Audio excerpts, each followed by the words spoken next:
인투TV 2020년 1월 방송 시작하겠습니다. 김갑훈 기자입니다. 김현철입니다. 반갑습니다. 네, 안녕하세요. 오랜만입니다. 네. 새해 복 많이 받으시고요. 네, 새해 복 많이 받으십시오. 건강하시고요. 구독자 여러분도 새해 복 많이 받으십시오. 네. 1월 달에 좋은 소식이 들릴지 기대를 모으고 있습니다. 좋은 소식이어야 하는데요. 좋은 소식이어야 하고요. 네. 인천에 꼭 좋은 소식이 있었으면 하는데 무슨 소리냐면 문화체육관광부가 네. 이달 말 국제관광도시, 네. 국내 광역시 중에 한 곳을 네. 국제관광도시로 선정을 하고 한 연간 200억, 연간 200억. 올해 200억, 그리고 5년 동안 대략 한 500억 네. 정도를 지원할 예정인데 국내로 유입되는 이른바 해외 관광객들이 주로 서울에 그렇습니다. 집중돼 있기 때문에 이거를 지역으로 네. 분산하기 위해서 국제관광도시 선정 사업을 하고 있고요. 이 사업은 지난해 4월이죠, 그죠? 지난해 4월입니다. 지난해 4월 문재인 대통령이 인천을 와서 네. 인천에서 관광산업회의를 할 때였죠. 네. 확대 국가관광전략회의를 네. 열어서 이제 하면서 이게 하겠다고 제안한 사업이죠, 그죠? 네, 네, 김현철 기자 좀 자세하게 좀 설명을 좀 해주시죠. 지난 4월에 이제 인천 송도에 있는 경원지에 있습니다. 한옥 호텔에서 예. 확대 국가 관광 전략 회의를 열어서 대한민국 관광 혁신 전략 이 보고를 하는 과정에서 2022년까지 지역 관광 육성을 위해서 예. 어쨌든 국제 관광 도시를 좀 선정하겠다 이렇게 네. 밝혔고, 그게 원래 사실은 작년 10월쯤에 이제 발표를 하기로 했었는데 이것이 조금 미뤄져서 올해 1월 말에 국제 관광 도시를 좀 선정하는 것으로 이렇게 좀 알려졌습니다. 네, 네, 그렇죠. 네. 지금 현재 그래서 인천하고 네. 부산이 경쟁하고 있죠. 네. 치열하게 경쟁을 하고 있는데 부산은 어떤 논리를 내세우고 있습니까? 부산은 어쨌든 에이펙이라고 하죠. 아시아태평양 경제협력체 회의들을 한 2차례 이제 개최를 하면서 여기서 가진 경험들 내세워서 어쨌든 국제관광에 좀 최적화된 컨벤션 도시다. 이런 강점을 좀 내세우고 있습니다. 아, 그런가요? 네.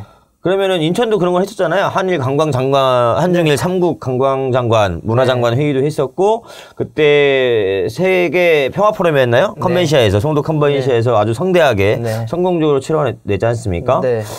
그러면 인천이 유리한 거네요?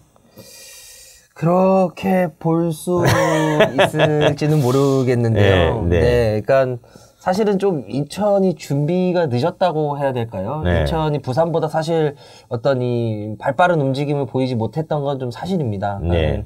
이 관광도시 선정을 위해서 문체부에 좀 발표도 해야 되고 자료도 좀 제출해야 되는데 이 자료와 발표를 만드는 이런 과정에서 어쨌든 용역사를 선정하는 이런 과정들, 이런 과정이 여튼 그럼에도 불구하고 이제 인천시가 부랴부랴 이제 준비를 했는데 부산에서는 이제 그러는 것 같아요. 인천은 서울이지 않냐? 수도권이지 않냐? 그러면 인천 지정할 경우에는 내나 서울인데 같은 수도권인데 부산에다 하는 것이 본래 취지에 맞지 않냐, 이게 주된 논리인 것 같습니다. 네. 그렇지만 인천은 수도권이라고 하지만 사실은 오히려 수도권이라는 이유로 역차별을 받는 게 많죠.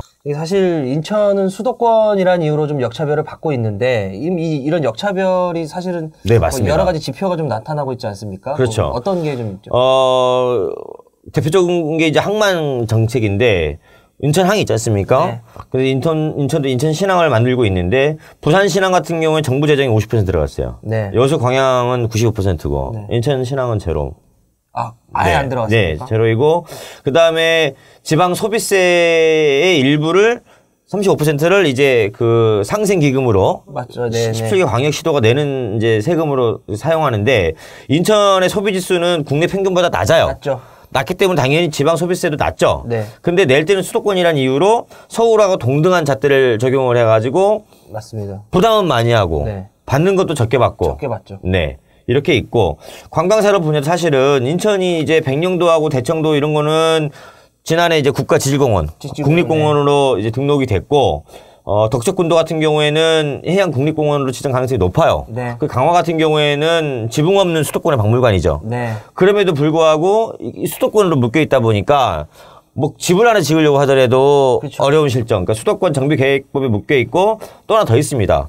접경지역 규제법. 이 이중 규제를 받다 보니까 사실상 이 수도권이라 하더라도 수도권다운 어떤 그 일을 못 하고 있는 곳이기 때문에 네. 안타까움이 있고 또 하나는 인천 같은 경우에는 2,500만 이 수도권 시민들이 생활하는데 필요한 전기, 네. 도시가스 이거 다 인천에서 생산하지 않습니까? 네. 그리고 쓰레기 다 인천에서 처리합니다. 버린 것들. 그리고 이제 건설 산업에 필요한 이런 모래가 필요한데 그동안 30년 동안 인천 앞바다에서 퍼간 모래가 대략 한 3억 세제곱미터. 어마어마한 양입니다. 그러다 보니까 해변이 사라지고 물고기가 사라졌습니다.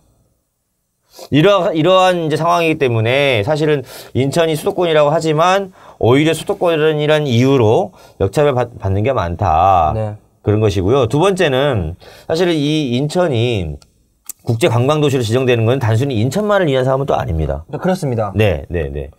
김현철 기자 설명 좀 해주시죠. 이게 이제 사실 인천이라는 지역은 어쨌든 한반도의 관점에서 봤을 때 어쨌든 아까 설명하셨지만 접경 지역이기도 하지만 이 지금 서해 평화가 또 화두에 오르고 있지 않습니까?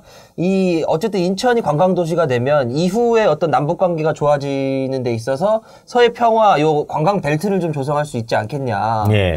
그렇기 때문에 어쨌든 인천이 관광도시로 지정이 되면 한반도 평화에도 기여할 수 있는 부분들이 있다. 뭐 이런 얘기들이 좀 있고요. 특히 그 강화에서 개성까지 어떤 그 도로를 놓는 그 평화도로 얘기도 나오고 있지 않습니까?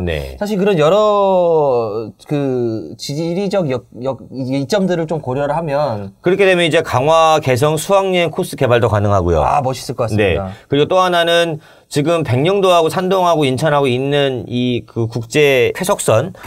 이거 사업이 논의되고 있는데 중국 분들이 섬을 굉장히 좋아하거든요. 아, 그렇습니까? 네, 그렇습니다. 그러면 백령도를 비롯한 서해 5도가 한중일 시민들이 평화롭게 관광하는 곳이 되면 그것이야말로 이 한반도 평화의 어떤 안전판 역할을 하게 될 것으로 기대하고 있습니다.